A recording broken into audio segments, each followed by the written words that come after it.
This is a song for my friends Jaret and Gary. They started a podcast and said a theme was necessary. They're just a couple of guys in a band that you know. Some rockstar dads who started a show.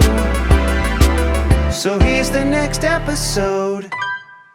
Welcome to the Rockstar Dad Show, everybody. My name is Jaret. Gary is here. Yo. This is a podcast where we talk to dads about being rock stars, and we talk to rock stars about being dads, and we talk about music and movies and fun and things. And one of the things I forgot to tell you, I was just listening to last week's show, and You're our number one fan. I am the only one that's heard it so far. And we were talking about kids coming up and ringing the doorbell. Okay. And asking for your kid to come out and play. Yeah, I remember. I gotcha. Okay. And I totally missed an opportunity to tell. There used to be this kid in our old neighborhood. His name was Scout. And he rode around on his bike with no shirt on. And he was real little, but he was just the most confident human in the world, right? Okay. And so this little fucker was just intimidating because he didn't give a shit. Like, he was one of those kids that just come into your garage and just start talking to you, like me. I'm an adult, And one day he comes to the door and he knocks on the door. It's the middle of the day. And so I don't know why he's home, but he rides his bike up and he knocks on the door and he goes, can Emma play? And I go, well, Emma's at school. And he goes, oh, okay. What are you doing? And I go, well, I'm working. He goes, oh yeah, well, you want to come outside? And I'm like, no, but this kid, and I just thought, man, the confidence of this kid, I love it. But I mean, it's good, but in a way, he doesn't really need to be going around asking adults to play. But this kid just he had the run of the neighborhood, man. He was just always out. He knew everybody. You just always could count on this Scout coming around. Now he's all grown and stuff. But I love that. How old do you think Emma was at the time? I mean, they were probably in second or third grade. Okay, so she's like 7 or 8. Yeah, probably 7 or 8. All right. So in a course of like 15-ish years, yeah. From then, you like how fast things change. If someone rang your doorbell now, you're not going and answering the door. No, but 15 years ago, you would. Yeah. Oh, here's why. Oh, because yes, you did, because I mean, so many things have changed in 15 years. That's what I'm getting at. There's no ring doorbell, so you don't know who's there. So like, I worked from home. So if I wasn't recording, my studio door was open, and all my studio door was an old garage. And so I could hear the doorbell. And so, yeah, I answered it because you would have to sign for packages and stuff, like right now they don't give a shit because this is like pre-Amazon being like the only thing we bought stuff from, and because Amazon, they don't care if it gets stolen. They just send you another one. It's cheaper than having the person wait there and get the signature, right? That's what I'm saying, though. It's amazing how much stuff has changed in just that 15 years. Man, it's so crazy. When we moved into this house, I put in like one of the first like little door camera things, but it wasn't a door. It was like it didn't go where the doorbell goes. It went in the peephole, and so people would push the little button by the peephole, and then the screen would pop up on the peephole. And I could see it from upstairs. So I would still have to come out of my office or my studio if I heard it and go and look to see who it was at the door. Because, again, if you missed a UPS package back then, or especially a FedEx or whatever, like it was a pain in the ass to get it. You had to figure out where it was and go get it and stuff. And now if somebody rings the doorbell, the camera pops up on everybody's phone, our refrigerator. Yeah. Like, you can make it to where it pops up on the TV. We were driving home from Clovis, New Mexico last weekend. It's like a 7-hour drive.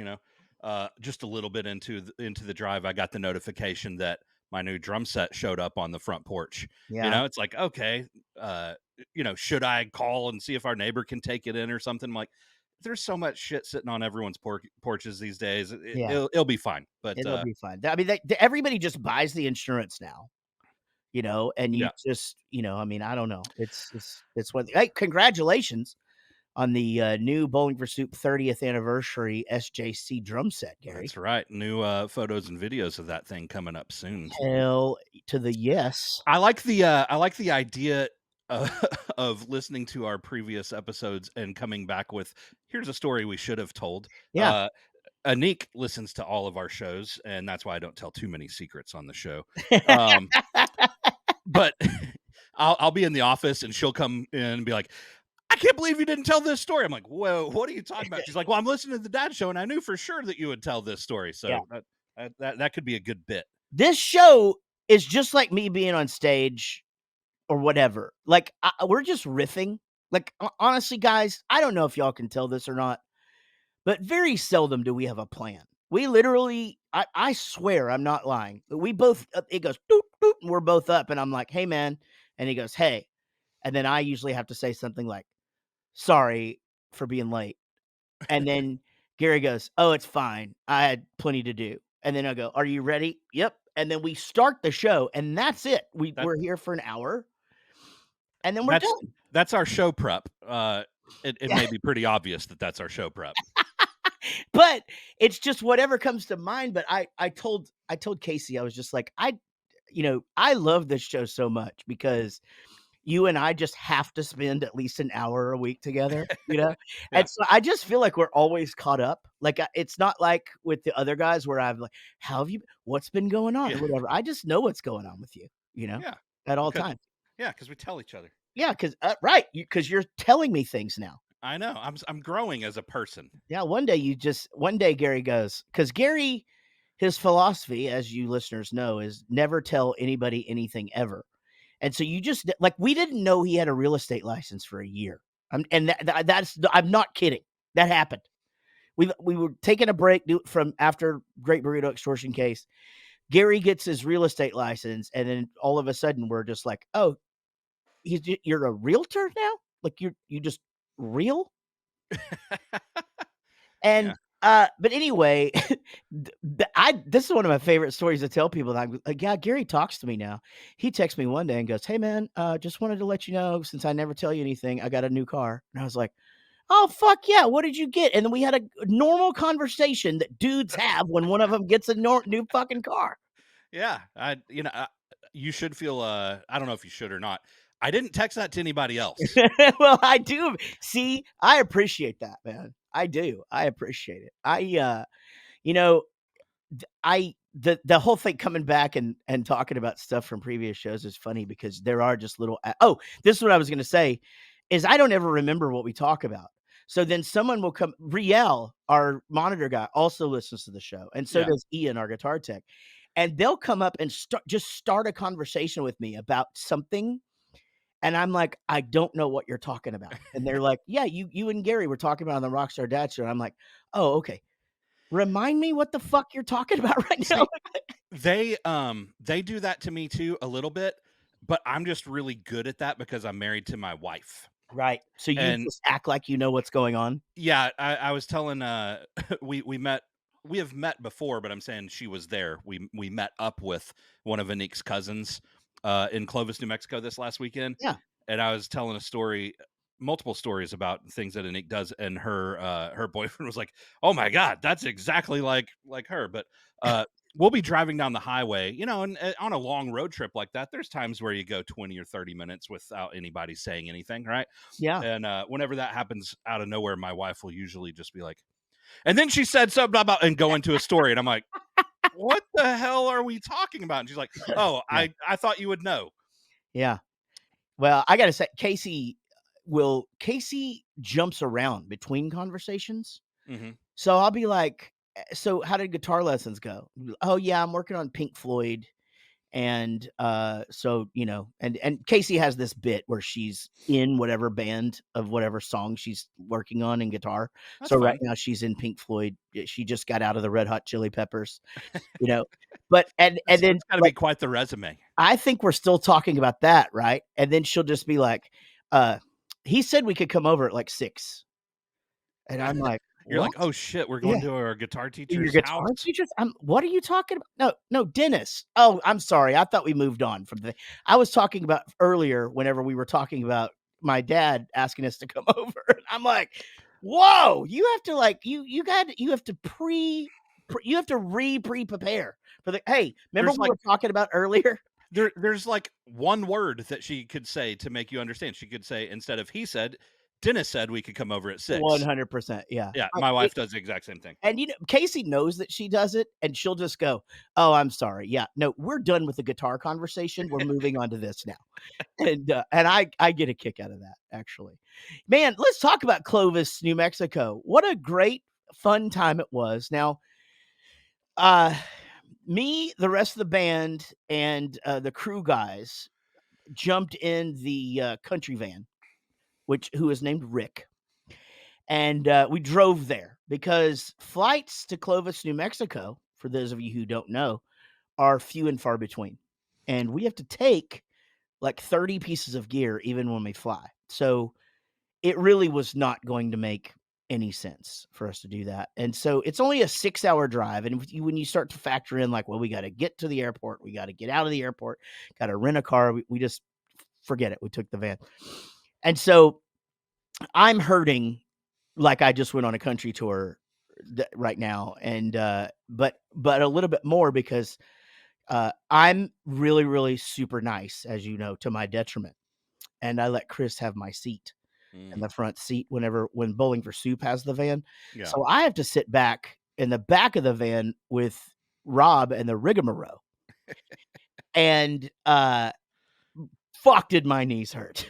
Oh my God. The rigmarole would be a great name for like the so-and-so and the rigmaroles. Yeah. That'd be good. You're right. Yeah. Jaret Reddick and the rigmaroles. Yeah.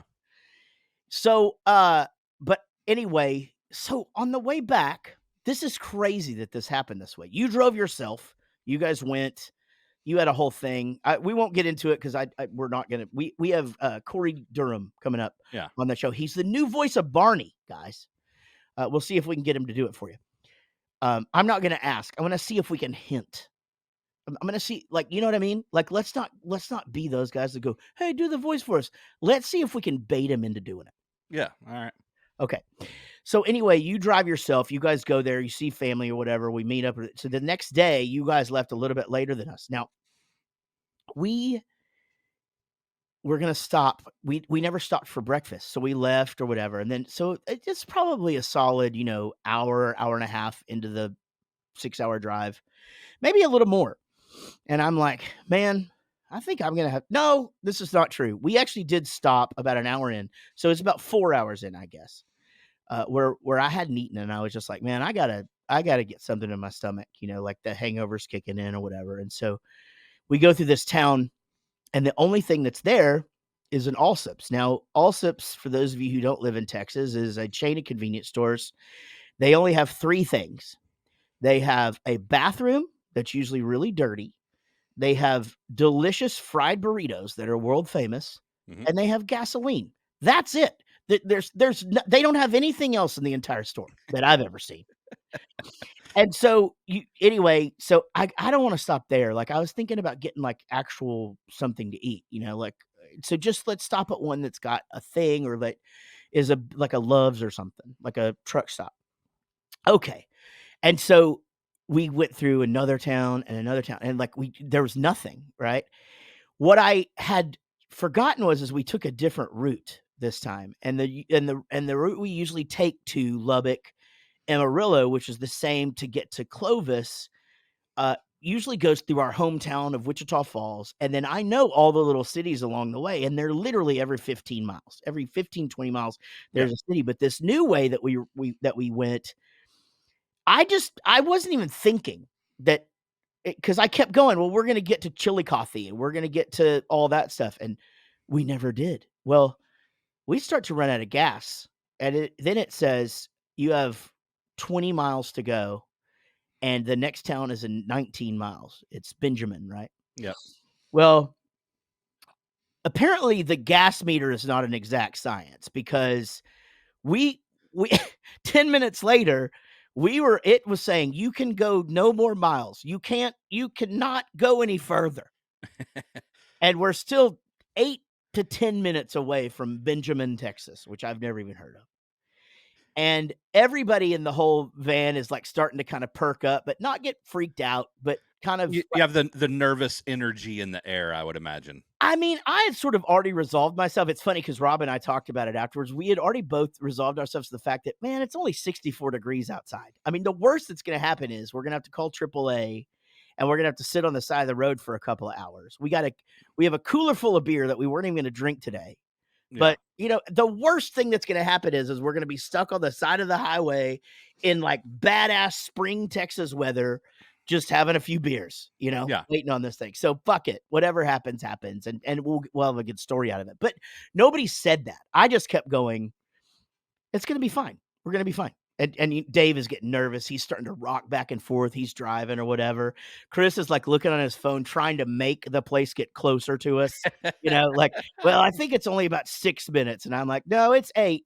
And Rial is in the back going, hey, slow and steady saves gas. And like, they're just everybody's, we're all in this together. Right. And then, so we coasted into town at 10 minutes after I think said we could, pulling a trailer full of gear, 7 people in the van. It's a 350 engine. No reason we should have made it. Yeah. But then we stopped at a convenience store, and then as chance would have it, you stopped at the same store on your way through Benjamin. Yeah, it's crazy because we took that same route, and it's weird because that first part of the drive, it is the city, or not city, town. Yeah. Every 20, 30 minutes, town every 20, 30 minutes. But then you have like an hour and a half of nothing, and you get to Benjamin. And we stopped at apparently that same gas station. And whenever we stopped, and whenever we were pulling out and leaving, Tyler's like, that was a nice station. What's around here? And I was like, nothing. Nothing. That's it. That is the only thing around here. But I got to say, we took our own car. So it was Anik, Tyler, Mia, and me. Mia's 6.5 years old. This is a 6.5, 7-hour drive, and she did amazing. That was the only stop we made. We left Clovis, we stopped in Benjamin, and made it all the way home. We stopped once. Now, hold on, but what about the ride there? Because she told us, she came in, and I said to you, I go, how was the drive? And Mia just goes, I just complained a lot. I just kept going, are we there? Are we there? Are we there? Yeah, she kind of did that on the way there, and which is funny because we had 2 short day drives. We did a 3-hour drive and a 3.5-hour drive. But yeah, she made it home better than she made it there. Man, gosh, so funny. Mia story. She just goes, she came in, y'all were standing there, or whatever. We were all talking, and then and you said something about Tyler, and you go, he's not going to say anything, whatever. And Mia just goes, Tyler doesn't say much. I do. I like to talk. And I'm just like, well, it's great. He's got you to talk for him. And she goes, yeah, I could talk for him. Just, yeah. She is just a little whippersnapper. One of the funny things she did on the trip, though, we were driving through Lubbock, which is just ironic that we were going through Lubbock, because a Buddy Holly song came on my my iPod, iPhone, whatever, iTunes. It was on random, but a Buddy Holly song came on, which it's ironic because he's from Lubbock, and we were in Lubbock when it happened. And so we're driving, and the song's on, and she goes, Dad, can you change it to Slim Shady so we don't have to listen to this willy-nilly? Or no, what'd she say? I'm blowing it up. But God, it was funny. I thought it was willy-nilly. I thought that's what you said. No, it was something else, but it was something like that. Just rinky. Oh, she said, so we don't have to listen to this rinky dink. That's even better. Yeah. Dad, can you change it to Slim Shady so we don't have to listen to this rinky dink? Oh God, that is so funny. Just like one of the creators of rock and roll. Yeah. And but at least you wanted Eminem though. Like that's I could listen to Eminem. I can listen to Eminem for an entire trip and be fine. Yeah, well, we've always said that we threw out being good parents when Tyler was about 2 hours old. Our 6-year-old likes Eminem. Yeah, listen. I don't know. I'm a little bit weird about some of this with like a lot of the swear words, and I'll be like, I really don't want to listen to that. Like it's like the time my 11-year-old son. Jack was 11 at the time, and he convinced me that he saw the movie Neighbors with his grandma, so we should take him to see Neighbors 2. Yeah. And it was the most uncomfortable movie I've ever seen in my life. And hey, we got to take a break. When we come back, we've got more Rockstar Dad Show coming up later. Corey Durham, he's the new voice of Barney. He's also a longtime Bowling for Soup fan and a really great Rockstar Dad. We'll be right back. Y'all listen to this. Welcome back to the Rockstar Dad Show. Don't forget, we're right here on Adobe Radio every single Monday at 2 p.m. Eastern, and again on Tuesday at 9 p.m. Eastern. And then right after that, wherever you are, and it turns when the clock strikes midnight, then you could just get it wherever you listen to podcasts for free. It's just everywhere. You watching anything right now? Because I need to tell you a couple of things you should watch.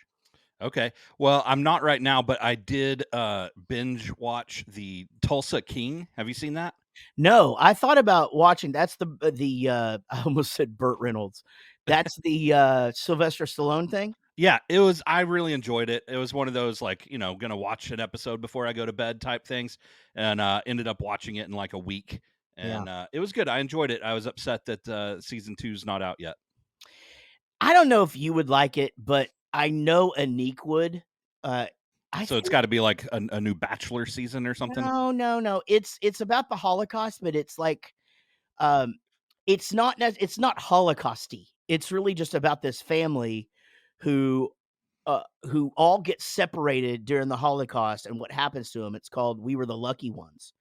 I've heard of that. And man, the freaking acting in it is just so rad, but also just the feelings that they manage to give you during it, of like just this desperation and no hope. But again, it's not like just people going into the shower and stuff like that. That's not what it is. It's more like the people that didn't know that was going on yet, and these are the Polish Jews. And anyway, it's great. But man, we started watching one last night that is fucking wild, dude. And we did 5 episodes. There's 7. They're only 30 minutes. Oh. It is called Baby Reindeer. And holy fucking shit, is it wild, dude. Now, listeners, go binge this thing now because it's going to be it's number 1 on Netflix, and it just came out 48 hours ago. Okay, I've not heard of it yet. It was an accident. It popped up on the thing, and we were actually looking for something else. And I go, what's this? And Casey goes, oh, that's the thing that all the TikToks are about today. But we have completely different algorithms, so I don't know what she's talking about. Because all my entire TikTok is cooking things, monkeys, puppies, and like occasional magic trick. Tyler and I were talking about how weird algorithms were the other day. Like there was this new drum thing that's in my algorithm that keeps on showing up. And so the other night I was like, oh, I need to show Tyler this. And then whenever I went to go look for it, it's not there. Yeah. And I'm searching out things that should bring that up and I can't find it. And then for like 2 or 3 days, it wasn't there. And the past couple of days, it's everywhere. So now I've saved it to show him. But right. Isn't that weird how that happens? It's the thing that I hate the most. Casey told me how to combat this, but I can't remember how to do it. But because I don't spend a whole lot of time on TikTok. I'm more of an Instagram person because, but I do have to get on TikTok a little bit so that it shows that I'm active on there. Right. Because I do a lot of videos. But on TikTok, on Instagram, when you're looking at something and you've scrolled a little bit and you try to go back to something and then it resets, that is infuriating to me. Like, why don't you make me press a button to reset this thing? I'm with you on that. I've thought about this post 5 posts ago, and I'd like to go back to it. And as soon as you start scrolling up, it just goes, oh, okay, well, fuck it. Let's reset. And you're like, damn it. I didn't take note of it. I forgot to like it. I'll never see it again. Yeah. They won't let you leave the trail of breadcrumbs, right? Yeah. How am I ever supposed to carve that pumpkin if I can't get the video of the person? Anyway, watch Baby Reindeer. What's the premise? What's going on? It is a real story written, directed, and acted by the actual guy about a stalker, and the stalker's a female, but then the guy also in turn has there's a whole nother sub story that sort of keeps him almost where he is almost dependent on the stalker. It's fucking wild, dude. Weird. It is a wild ride. In every episode, there's one episode in particular where it goes off the rails. It's sort of like that one. Did you watch Ted Lasso? Not all of it. I've only seen the free episodes that are available on airplanes. Right. Every time I ask you that, I forget, and then you answer it, and I'm like, oh, that's right. Well, Ted Lasso, in all of the seasons, it just has this one episode that just goes totally off the fucking rails. And that this one has that too. But anyway, there's 2 recommended shows for you guys coming up right after the break. Corey Durham, the new voice of Barney. Gary, I haven't even told you this, but we do have a special Mother's Day episode coming up the week of Mother's Day. And we're going to have our very first mom guest. All right. It is going to be Kelly Ogden from the Dolly Rots is going to be our guest. And I'm very excited to have her on the show. She is obviously in the Dolly Rot. She's in a band with me called Jaret and Kelly. She is a radio DJ on Sirius XM on the Garage, Little Steven's Underground Garage. But she's also a busy mom of 2 and the keeper of chickens. That's 17 tings. I know, right? That's a lot of goddamn things. So I'm looking forward to that. That's going to be fun. But coming up after the break, the new voice of Barney, Corey Durham. Welcome back to the Rockstar Dad Show. And as promised, a very special guest here. It's like, for me, it's worlds colliding, because I can tell you've been doing country stuff because you just said worlds colliding. Oh, man. It's so thick now. And I hear myself on TikTok and I'm like, lot. And it's so weird because like, it's just natural now. Like, it's like, it's the most bizarre thing. And I'm trying not to put it on. Like, I don't want it to be this thing where it's, oh, he went country, so his country accent came back, because we have friends that are like that. So I don't know. I hope it's not annoying. Corey Dunham is here with us. And Corey, how are you, man? I'm doing good. Thanks for having me on. Man, we're glad you're here. And, I guess I feel like the first time I met you was at the Kessler. Is that right?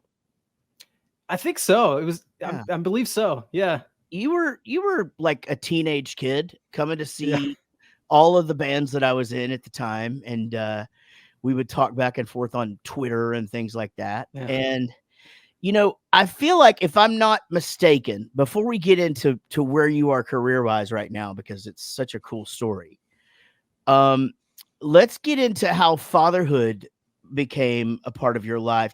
You got married pretty young, right? Okay, yeah. So I got married really young at like 19, and I was an idiot for doing that because that marriage did not work out. Yeah, all right. I got one of those. Yeah. And so so I didn't have a kid with that person. So that was probably fortunate. How long did that one last? About 6 years. Okay. Man, so you hung in there 2 more than I did on that first high school thing that I did. But and then so then you find yourself in your mid-20s, and then what happens relationship wise? I had some bad, after I got out of that marriage, it was pretty nasty. So after that, I kind of had some like rebound relationships where we weren't that great either. But you had a lot of fun, right? Oh yeah, a lot of fun. Yeah. Sure. Yeah. Okay. It was worth it for that. We've had the exact same life. Yeah. What was crazy too was, whenever I feel like some of the stuff that you guys have put out music wise is like kind of lined up with what was going on in my life. So like whenever y'all put out Lunch Drunk Love, oh yeah, I could tell that one was like had some background of the divorce stuff. Oh yeah. And that was right around the same time that I was going, like maybe like a year after I was going through the divorce. So I was like, man, that really related. So like Since We Broke Up was my anthem for a while. Oh, man, I am sorry, but that's Gary's favorite album, right, Gary? Isn't it? It's up there. It's one of my Yeah, I two think it's probably one of now. mine. Yeah. And the thing is that we got flack back from management on that because they were like, this album is not fun. It's too angry. And our thing was, sorry guys, you didn't have a stroke. Are you about to tell a scary story? Oh, I had to redo my lighting. I was all blown out. So yeah, and I was just like, not everybody's happy all the time. Fans are going to be able to relate to what's going on with us and what's happening with my life, through these songs. And so you just sold that for me. well, Yeah, totally. 100%. At the same time, we were a little bit vindicated because, I don't know if it's a lot of the fans' favorite record, but at the time they're like, this is our favorite record you've done in multiple years, right? Sure. Yeah, it exactly. was for me. Yeah. So that one and Fishing for Woos, I love those two, of course. And then my favorite one was whenever was Hangover You Don't Deserve. That's probably my number one. Nice. Well, I'm gonna have to come see y'all this year since you're playing the whole album. That's right. Yeah, you got to come. Well, all right. So you're mid-20s, you're having some fun, or what? And then, but I met your wife recently. She's lovely. Yeah, you guys came. Yeah, and she watched is. one of my country shows, and how did you guys meet? So we actually met through Facebook, which I feel like that's how a lot of people meet now, which is kind of strange. But we met there, and I asked her on a date, and we went on a date, and it was great, like the best date I've ever been on. Yeah. So I was like this, and so we kind of rushed things a little bit. We moved in pretty quick together, but I think we both knew that like we hadn't had a relationship like that before, and it was different. And then we ended up getting married and had a baby. And so now my daughter's 3. She's about to be 4 in August, which is absolutely insane to me. So this has been a whirlwind 3 or 4 years for you, because as we start to talk about your career, I remember getting a message from you and you saying like, hey, I'm thinking about getting into voiceover. And I probably told you don't. But it's such a competitive world, but your story is so crazy. I want to jump in real quick because that's kind of a weird thing, I think, for listeners and people that don't know, like what's going through your mind, what's your background where you can just go, I think I want to get into voiceover stuff. Yeah, so I've always loved doing voices. When I was a kid, I watched a lot of cartoons, and I still do. And I watched a lot of like Looney Tunes and stuff. So that was like my kind of origins of like, this is really a cool job if I could ever do that. Mm-hmm. And I wanted to do it right out of high school, but then I got married like an idiot at 19, and that didn't happen. Right.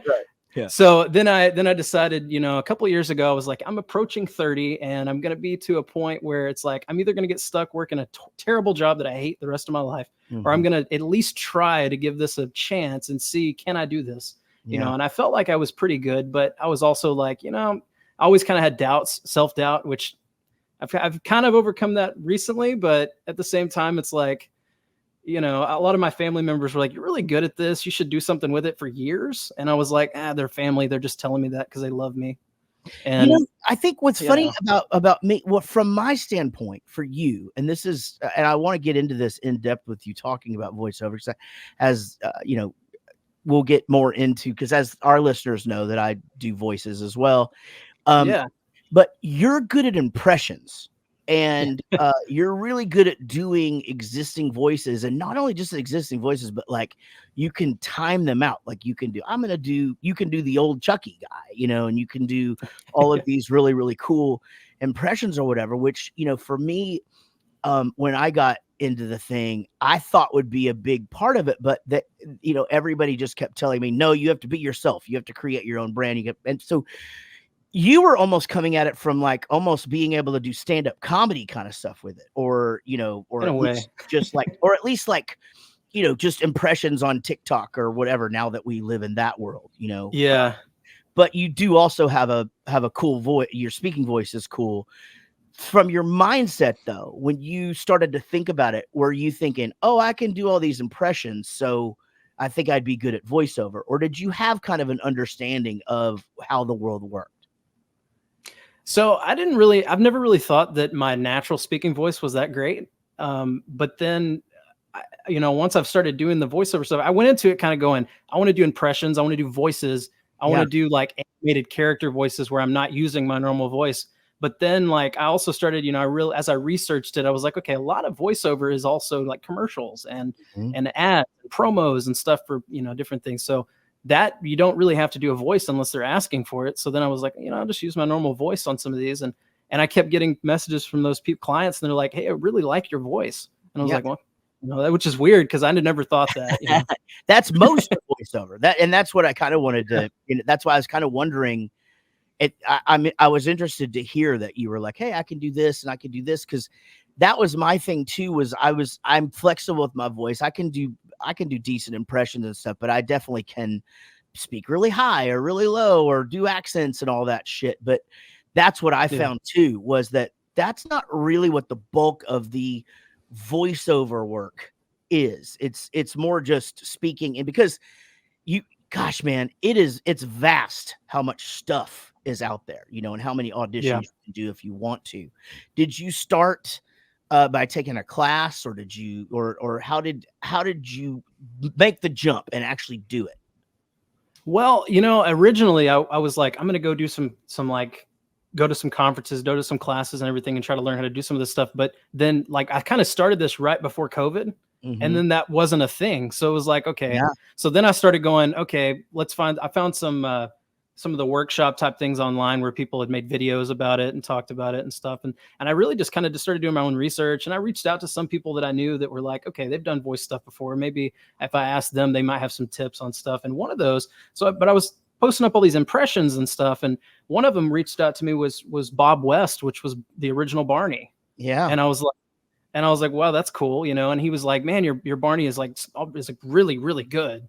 And he was like, he's like, let me give you some tips of, here's like the only thing that I can see is like lower the pitch slightly and you're good. And it's like spot on. And I was like, okay. And so, but he sent me like, I just asked him after that. I was like, hey man, I appreciate it. I asked him like, any tips on getting into voiceover and like, what could I do to do that? And I was like, then he read it. And then there was no response for it. And I was like, he's not going to do that. But then like at 2 a.m, I guess after he got finished with all of his work for the day, he sends me like 4 paragraphs that I see in the morning. And it's just all kinds of information. And I was like, this is so nice, and we kind of got to be a little bit of friends through that, and I'm going to get to meet him in May. We're going to meet up at a convention. But well, as we sit here talking, we are, you and I are both now 0 degrees from Bob West. Do you know why? No.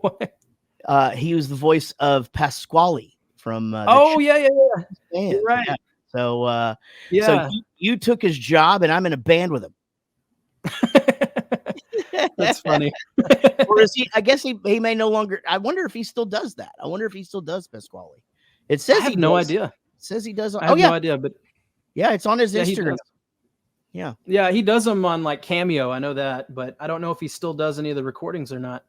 Yeah, he must. Well, dude, I think that's so incredible that you found someone in the industry that took the time to do that. I mean, I try and do that in the musical world when somebody asks me, or songwriting or whatever. It's so cool that it happened. And then you started. I just saw you. Doing you started a TikTok or a YouTube channel and just kind of started putting this. I find your Bugs Bunny really, really good. And they're all great. Why, thank you, Doc. I appreciate that so much. Dang, that's awesome. That's just unbelievable, and I'm jealous of that. Like I can't. That's so good that it seems like there's effects or something that you put on there. Yeah, it's not, you just go into it. That's amazing. There was a few of the videos on TikTok where people started going, "This is AI," and I was like, "No, it's not AI," but okay. Right. That's half of my TikTok feed now is like people proving that what they do is real. So it'll be like the comment up of the thing and then them doing the trick or the voice or the guitar riff or whatever it is again, with and trying to prove that there's no trickery involved in it. Yeah. I had to do some live streams for that because I was like, okay, guys, I'm going to show you guys. I'm going to be on live stream on this day. Come and see it. And you just tell me what to say in the voices and I'll do them. Yeah. And that's what I did. And then they were like, okay. Yeah, this guy's legit. legitimate. I got a question for both of you guys. So whenever people talk into their, their answering machine or whatever, when people, normal people hear their voice back, like I've heard my voice enough on shows or interviews or whatever, right? I think we all probably think, oh, that's just what my voice sounds like. But most people, when they hear their voice, are like, I don't sound like that. Mm-hmm. Do you have that when you're doing voices? Like when you do the Bugs Bunny or something and you hear it back, you're like, holy crap, that's really good. I didn't realize I was that close in my head. Yeah. So when I started doing Bugs Bunny, I like basically just put it in a recording software, and I took some lines from the show and threw them in there. And then I just started kind of like listening to it, recording as close as I could get, and then just listening back and going, what am I doing wrong? And I just kind of did that. As far as your question, I would say, like, I think I've noticed that I think that I sound a little bassier in my voice than I actually do to other people. And I think it's the head noise. Mm-hmm. Yeah. And so when I hear it back, I'm like, okay. So now generally when I'm trying to approach a new voice to do, like, I'm like, okay, I'm going to do it slightly deeper than I think it should be in my head. And then I'll listen to it and I'll go, okay, that's right. Yeah. Yeah. Same. I have to go a little bit higher, like to do Chuck. Like I feel like I'm pushing it. And then I'll hear it back and I'm like, oh man, there's no energy in that, and so I'll have to push and push and push. So really, I think on most all things that I do, my voice in my head sounds just a little bit deeper than it does coming out. So like when I hear this back, if I were to listen to this, like right now, my tone doesn't sound like I sound like a Muppet when I talk, but then I'll hear this, obviously, if I listen to this episode and I'm like, oh, there's Muppet Jaret there, and but yeah, I hear everything a little bit lower than the way it's coming out, which is me too. It's a good question, Gary. Yeah. Good job. This is Howard Stern level interviewing. Let's get back to well, what kind of panties do you like? No, I'm just kidding. No, I meant that in a compliment. I actually think that Howard Stern now in the old days I would, but now I think he's one of the better interviewers. Yeah, he's definitely going to go down in history as one of the better interviewers of all time. My thing about him is he answers the question within the question a lot, and he has trouble listening to the answers. I just can't do it anymore. If it's an interview, sure, but if it's just the show, he's just complaining all the time, and I can't handle it. Yeah, I just listen to the interviews. He had Jonah Hill on, and he's been on a few times, but one time Jonah had just lost a bunch of weight, and he was going through a whole bunch in his life, and Howard kept asking him the question, and then he'd interrupt him and Jonah just kept saying it. I mean, it's weird because he just goes, well, let me finish the answer to the question or whatever. And most of the time people, and as a listener, a lot of times with listening to Howard, I'll be like, well, I really wanted to hear the answer to that question. He won't let him get to it. But you're right. One of the best ever.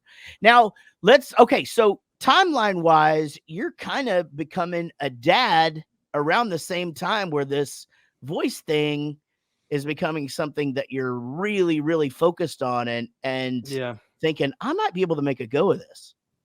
Yeah, it happened right around. I kind of, my wife and my uncle and some of my family members were like, you got to do this. Come on. They kept pushing me for a while. And I finally was like, okay, I'll try it. I didn't have any confidence that it was going to pick up or do anything with it. Yeah. So at first I was just like, you know what, I'll throw out some videos of the impressions that I do. And like immediately within a couple of weeks, like I had a couple that went semi-viral. I wouldn't say like millions or anything like that, but like, they got like 30,000-40,000 views in a couple weeks. And I was like, whoa, okay. And like, I went to bed one night and I had like 2,000 followers, went to bed, get up the next morning and I had like 18,000. I was like, holy crap. Isn't that the best? I was like, that's the coolest thing ever. You got to go to bed more often. Yeah, I just got to sleep more. You're not getting enough sleep, Corey. Yeah, we're talking to Corey Dunham, who we have not yet said, but is now the voice of Barney. Yeah, I mean, there's generations now. I mean, my wife is a Barney kid. She was born in 90, and me too. And I had a toy store in the early 90s, and I sold Barney dolls and the talking Barney, and and then Emma, my youngest, is 22. She was a Barney kid, so I know all those songs and all of that. And it's just such a, again, I know how it feels, but I want you to tell me from your standpoint, because I was such a big Chuck E. Cheese kid. So Yeah. you being a Barney kid and now being who people hear when he talks, can you put that into words? Yeah, not really. It's kind of weird. So like I grew up, like you said, I grew up watching Barney. I was born in 93, so it was like prime, right when it started getting really big, and so yeah, I remember going to the live shows in Dallas at the Majestic and seeing the Barney live stuff, and it was a big deal when I was a kid. And yeah, no, I never would have thought that I would be voicing Barney in any capacity at all.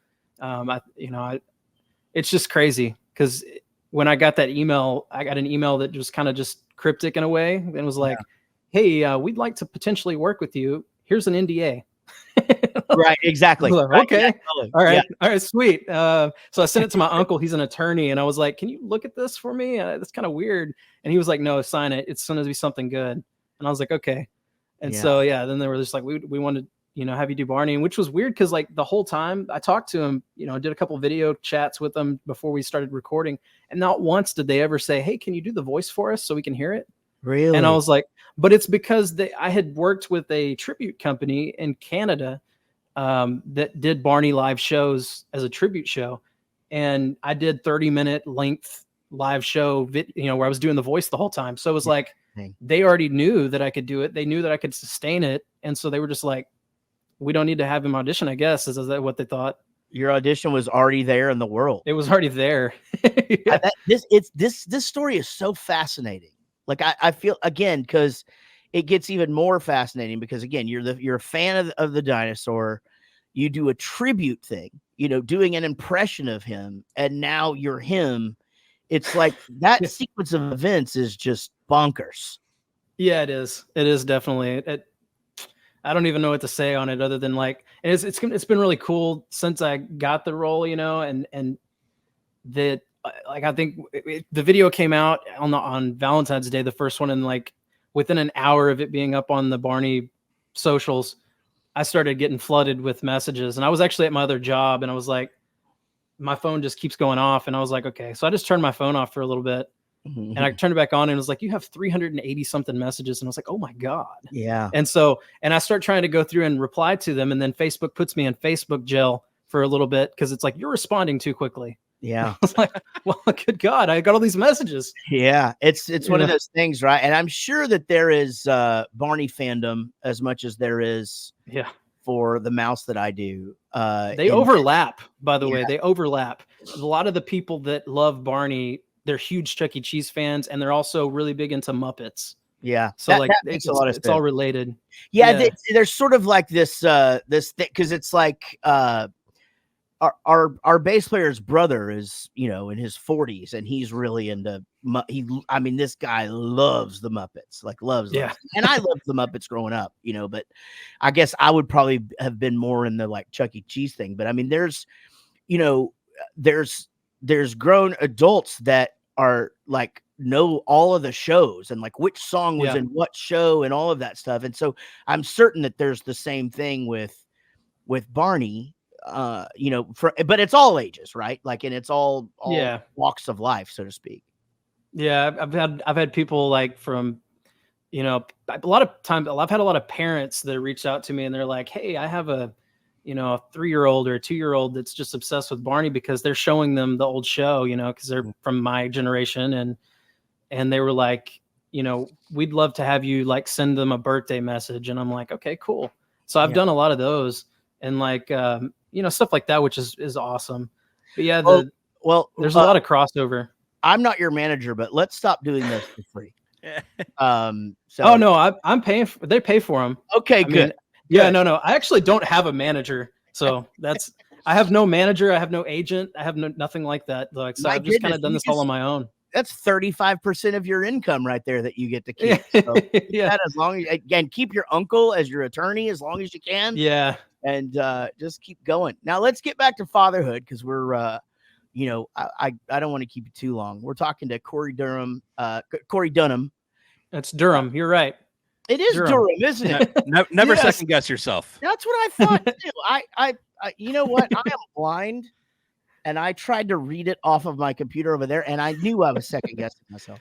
I know that like people always mispronounce or misspell my name. So like when I bought my website, I bought like 3 or 4 domains and just have them forwarding, because I'm like, they're going to spell it with a C. So let's do that. They're going to not. And then I was like, they may just mess it up entirely. So I bought out kdvoices.com, because I was like, that's so easy. You can't miss that. You know? And I should have bought the 2 R's, 2 T's.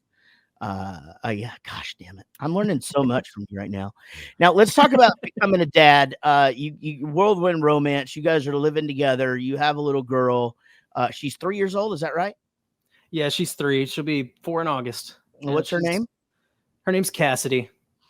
Well, that is my new sister-in-law's name, by the way. And so that's a great name. What tell us about becoming a dad. I mean, had you always wanted to be a father? Yeah, I did. Yeah, I always you know, I've always gotten along with kids, like you know, nieces, nephews, things like that. Like they always seem to really like me. And I think maybe it's connected to the voice thing, because I would do these voices around them and they're like, oh, this is so cool, you know, and that. But yeah, I always wanted to be a dad. And I was kind of bummed whenever I got divorced the first time, because I was like, dang, you know, I wish I'd have had a kid. But then I was like, you know, that's a good thing I didn't have it with this person. Yeah, for sure. But at the same time, it's like, yeah, I always wanted to be a dad. And so when it happened, I was just like, at first I was kind of scared, because I was like, I have no idea how to be a dad. I'm going to have to manage someone else, and I can't even all the time manage myself, you know? Right. And you know, so it was different. It's the best experience though. When I was afraid as hell to like carry her when she was little. Because I was like, oh my God, I'm gonna drop her, or I'm gonna hurt her somehow, you know. Yeah, but that's super common. I got over that. that's a common dad thing, you know, especially if you haven't been around a lot of babies. And you know, like I had nieces and nephews climbing all over me from a really early age, and so, you know, for me, holding a baby was never really a big deal. But you know, I definitely have friends that have, I don't know. I can 100% relate to that, because I had never spent time around kids till my son was born, and most of my friends hadn't either. So at the hospital, like my friends and I are handing over my baby boy back and forth, like just so slow and careful and gentle. Well, my wife's a pediatric nurse who works in the newborn nursery. All of her she knows all about it. They're just throwing this kid across the room, and I'm like, be careful with him, but they know what they're doing. Yeah. I went in that room and just grabbed hold that baby. Yeah. Yeah, but it's definitely the best experience of my life is having a kid. I would hands down say, as cool as all the voice acting stuff taken off and all that is, having a kid was the best. I would imagine being able to do all those voices and having a 3, almost 4-year-old little girl creates tons of fun. And I mean, I can't imagine all the stuff you can do with that. Does she understand that, like, oh, that's not just a cool thing that dad can do, but that's actually what you do? Yeah, she does. Because I have to tell her, like, she'll see me go to my vocal booth here in the house and she'll say, Daddy, are you going to work? Yeah. And I'm like, yeah, for a little bit. Yeah. And she'll say, Daddy, I'll be quiet. And I'm like, okay. She's cute. But yeah, like she knows, like, because whenever the Barney thing kind of came out, my mom was watching it, and my mom was watching her, and she said, is that Barney? And my mom's like, yeah. And she goes, is it Daddy? And then she was like, yeah, it is. And she says, I love Barney. And I love Daddy and all this. And then recently, this is the first time she's ever done this, but like she walked over to me, like I went to a Barney reunion dinner. Let's preface it with that. I went to a Barney reunion dinner where I was like asked to come as a guest of honor, which was hilarious to me. Yeah. But I went, and it was mainly people who worked in the marketing. And so they did the books and the different things like that. And so they all brought me all these books that they worked on and just gave them to me. And I was like, this is pretty cool, you know?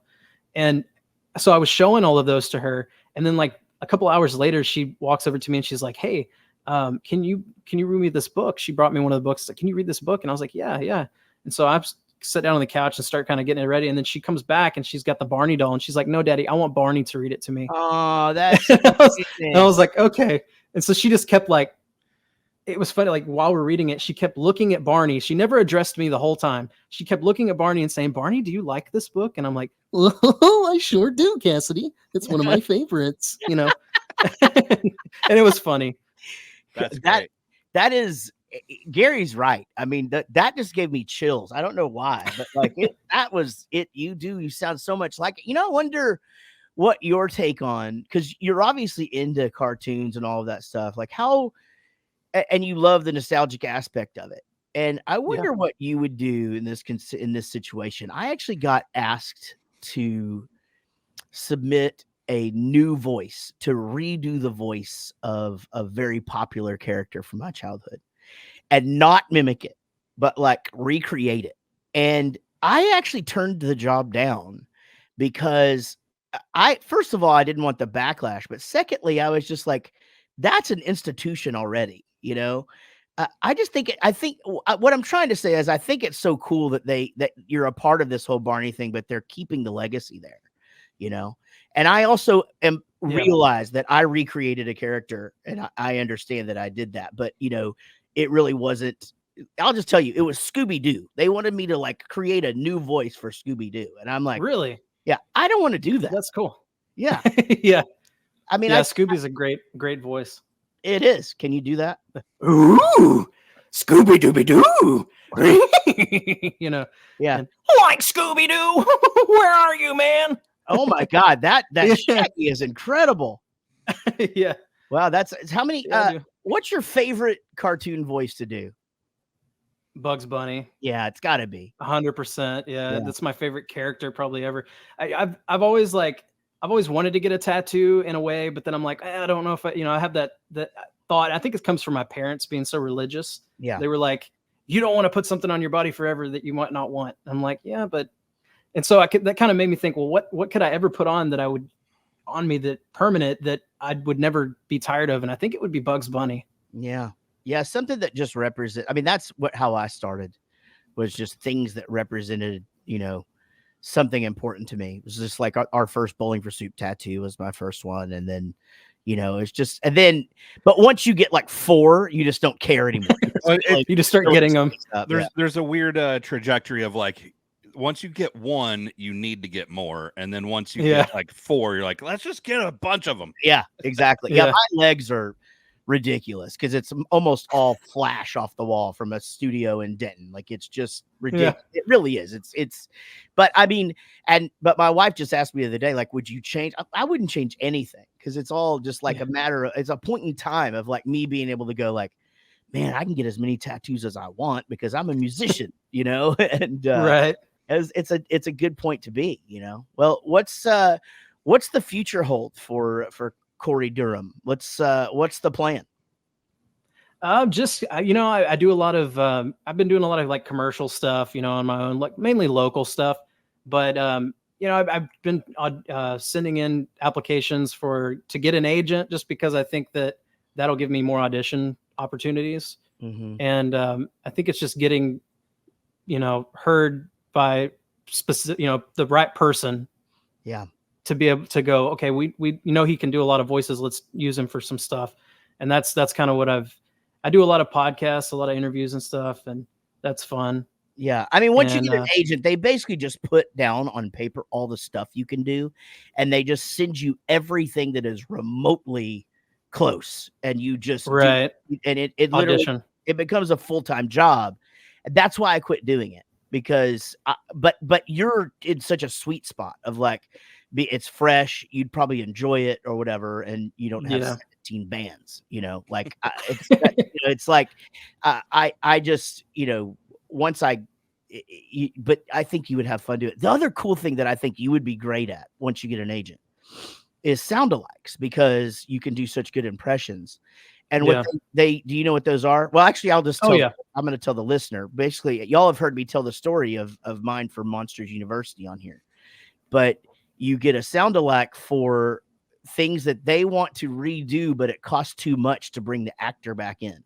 And so they essentially get someone to impersonate the actor for scale, and then they tip in those lines. And a lot of times you're doing the line, but they need one word, and then used to do it a lot for made for TV movies, or made for airplane movies. And they would try to edit out all the cuss words. They don't really do that anymore. Yeah. And they were just ridiculous words. Oh yeah, man. I'll never forget. Like the dog on the jerk was stupid.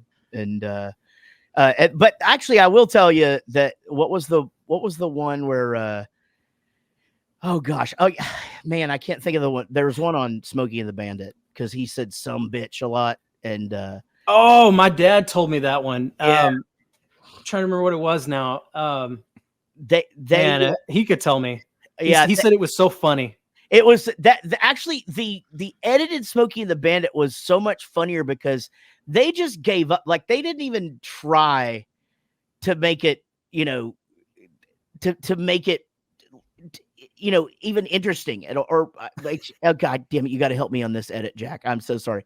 They didn't even try to like make it fluid or they just put words in there, and so he's calling, like you've got the sheriff of Buford T. Justice calling people pencil neck, and like that dude would never say that, but well, man, dude, Corey, you're awesome. You're such a great human and a great interview, and thank you so much for coming on the show. Come back on and we'll talk. I know we got a lot into voice stuff today. We'll talk a little bit more dad stuff next time, and keep us posted on what you're up to. Well, I will say this, the new voice that I'm working on that I think I've got down is Matthew Broderick, because I'm such a huge Ferris Bueller and okay fan. All right, so I can do it. I can try to do it for you. Please. All right, so life moves pretty fast. If you don't stop and look around once in a while, you could miss it. It's pretty good. It's pretty good. Pardon my French, but Cameron is so tight that if you stuck a lump of coal up his ass, in 2 weeks you'd have a diamond. Yeah, it's great because it's close. It's that Ferris Bueller pacing too. Like it's like such that's really funny, man. That's the stuff that will kill on TikTok once you get those down. Because there's a dude that can do Michael J. Fox getting a hot pocket out of the oven. I don't know if you've seen that guy, but it is. Is it Joe Gadet? It might be. I'm not sure. Rob shows it to us all the time, and it's so unbelievable. Like it's and so I feel like you're going down that course. And then my buddy Frank Caliendo. Man, me and last names today. Jesus Christ. You know Frank Caliendo? I do. Yeah, he actually hit me up, and we just became friendly or whatever. But that guy, how he does the thing where he'll just show you how one impression morphs into the other just based on where you stick your tongue and how your mouth does and all that. It is wild to watch that guy. I've heard you tell different stories about where you stick your tongue. Ding, ding, ding, ding, ding, ding, ding, ding, ding, ding, ding. Yeah, there's a lot of those. That's what we talked about after my first divorce, Gary. Corey Durham, where can people find you on the internet? I'm everywhere on so it's Corey Durham Voices is what my tag or handle is on pretty much anything. And then you can find all of my links on my website. You can just use kdvoices.com and that'll get you right to my website. But yeah, I'm all on everything. Man, I hate to do this because I know it's so cheesy, but I also know you like this kind of stuff. Can you do the "That's all, folks" thing? Oh yeah. That's all, folks. Thank y'all for listening to the Rockstar Dad Show. We'll be back next week. Y'all be good. This is a song for my friends Jaret and Gary. They started a podcast and said a theme was necessary. They're just a couple of guys in a band that some rockstar dads who started a show. Until the next episode.